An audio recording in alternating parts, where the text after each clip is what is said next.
지역에서 행복하게 일할 수 없다라고 생각하는 또 하나의 이유가 있어요. 그게 바로 기반 시설 인프라의 부족입니다. 그 첫 번째가 대중교통이에요. 제가 재작년에 전주 한 달 살이를 할 때 전라북도 여러 지역에서 이렇게 일하는 청년들을 불러가지고 파티를 한 적이 있어요. 근데 이 청년들이 와가지고 저녁 9시쯤 되니까 주섬주섬 짐을 싸요. 이 사람들은 어디 가? 그랬더니 버스 끊겨요. 그리고 이제 자기 차를 가져온 친구는 워낙에 술을 좋아하는 친구가 그냥 물만 배가 터지게 마시고 있는 거예요. 이게 문제구나. 그래서 이 지역에 대중교통을 원활하게 해주는 것이 대단히 중요합니다. BRT 아시죠? 그게 뭐예요? 버스 레피드 트랜짓.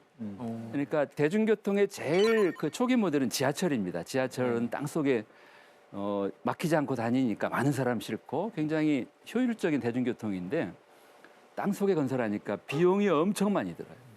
1km에 1,500억 정도 들어요. 그래서 이제 그 다음 세대로 등장한 대중교통이 우리 유럽의 많은 트램입니다. 네네. 노면 전차. 트램은 1km에 한 4,500억이면 돼요. 지하철보다 싸죠. 그런데 트램보다 훨씬 더 비용이 덜 드는 가성비 짱 대중교통을 브라질의 꾸리찌바시가 1970년대에 만들어서 지금은 전 세계에 확산되어 있는 게 바로 BRT. 버스를 2대 정도 이렇게 연결해서 그리고 전용차를 만들고 막히지 않게. 제가 상상을 해봅니다. 남원에 내려와서 열심히 일하는 청년이 하루 일을 마치고 이 BRT를 타고 하동에 가서 여자친구를 만나요. 아마 1시간이면 갈 거예요. 제첩국에 소주 한 잔 맛있게 마시고 저녁 식사도 하고 다시 BRT를 타고 남원에 올 거예요. 이렇게 되면 이 소도시들은 하나의 생활권이 될 겁니다. 상생할 겁니다. 그러니까 저마다 가진 장점도 있고 약점도 있어요. 그런데 연결이 안 되면 따로따로예요. 그리고 서로 뺏고 뺏기는 제로섬 게임을 하는데 이렇게 하나처럼 연결이 되면 서로 가진 장점들을 나누고 보완해주고 이렇게 연결해서 서로 상생하는 윈윈 게임으로 이제는 바꾸자 이렇게 생각합니다. 요즘에 그 메가시티 주장을 많이 해요. 수도권이 너무나 덩치가 크니까 네네. 비수도권 지역도 지역들을 통폐합해서 부울경, 부산, 울산, 경남, 뭐 대전, 세종, 충청 이렇게 뭉치자. 그래서 우리가 거대한 도시를 만들어야 된다 이런 주장을 하는데 저는 반대합니다. 왜냐하면 메가시티를 만들면 그 메가시티 가운데 제일 힘이 센 그 도시가 또다시 블랙홀이 될 거예요.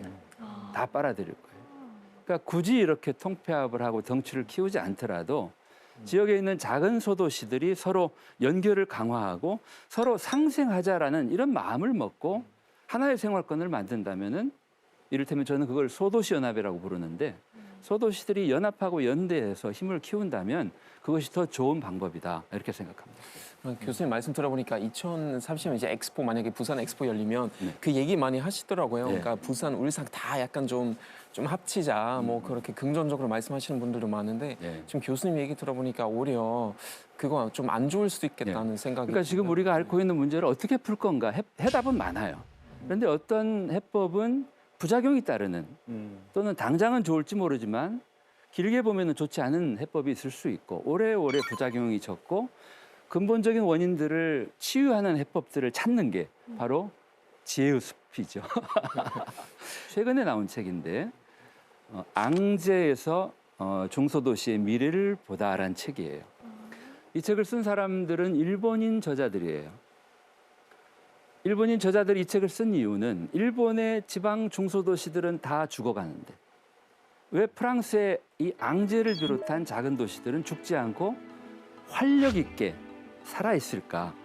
저자들이 제시하는 여러 가지 그 이유들이 있는데 그중에 가장 중요한 게 바로 대중교통입니다. 앙제 시내 대중교통은 말할 것도 없고 앙제와 인근 도시들의 대중교통이 트램이나 버스로 아주 원활한 거예요. 그 외에도 많습니다. 대중교통 정기권 제도를 운영하고 있고 우리 대한민국은 대중교통을 타면 탈수록 돈을 많이 내야 돼요. 그런데 유럽 대부분은 정기권 제도를 운영하죠.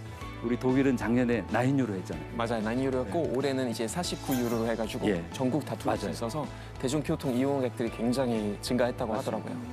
그러니까 9유로만 내면 한 달 동안에 고속철도를 제외한 모든 대중교통을 다 이용할 수 있게. 와. 우리의 문제는 지금 우리가 여전히 자가용 위주 교통이 문제죠. 지금 기후위기에 탄소 제로를 해야 되는데 너도 나도 다 자가용을 타고 다니는 거는 굉장히 잘못된 거죠. 대중교통 쪽으로 사람들을 초대하려면 방법은 하나밖에 없어요. 자가용 타는 것보다 빨리 대중교통이 원하는 목적지까지 데려다주고 대중교통을 이용하는 비용을 줄여주는 거죠. 저 에스토니아 같은 나라는 완전 무료화를 하고 있어요. 그리고 이제 그 앙제시는 그런 정기권 제도를 운영하고 있고 그리고 앙제시는 자전거를 1년 동안 무료로 대여해 줍니다. 얼마 전에 그 벨기에 줄리안 그 친구한테 들었던 얘기 뭐냐면은 벨기에도 소도시 있는데요. 거기서 아마 겐트였을 것 같아요. 거기서 일단 그 시내 원래 차들이 많이 들어오고 주차 문제도 있고 했는데 아예 지금 시내에 차가 못 들어오게 한 거예요. 네. 그래서 사람들이 걱정했던 게 그러면은 차들이 못 들어오면은 거기는 상권들이 다 죽지 않을까 사람들이 안 오니까. 근데 오히려 그렇죠. 반대죠. 반대였어요. 맞아요. 사람들이 많이 걷고 하니까 오히려 상점들이 더 많이 맞아요. 이제 살아나고 훨씬 더 공기 더 깨끗해지고 아주 좋은 현상이 일어났다고 했었어요. 그 스페인의 폰테베드라라는 도시가 있는데 거기도 작은 도 인구 6만밖에 안 되는데 거기에 이제 99년에 시장 선거에 나온 분이 원래 의사 선생님이셨어요. 이분의 시장 선거 공약이 뭐냐면 내가 시장이 되면 30제곱킬로미터 도심부에 일체 차가 못 들어오게 합니다. 버스까지도.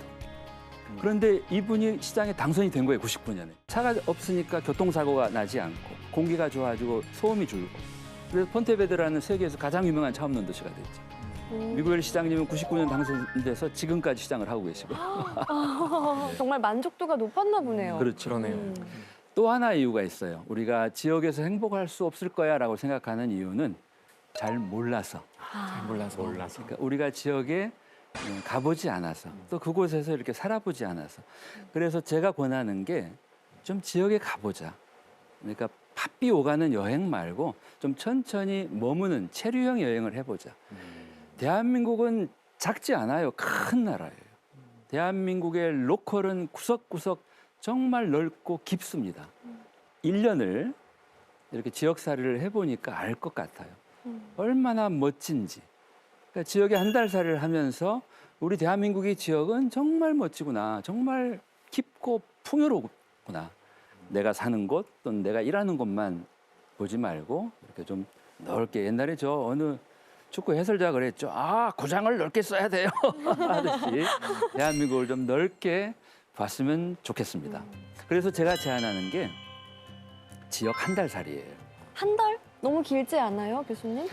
한가연 아나운서님처럼 이제 직장에 있는 분들은 한 달 살이 어렵죠. 불가능하죠. 그럴 때는 일주일 살이 정도를 권합니다. 대신에 바쁘게 오가지 말고 한 곳에서 좀 머물면서 그 지역에 좀 스며드는 그런 일주일 살이를 권합니다.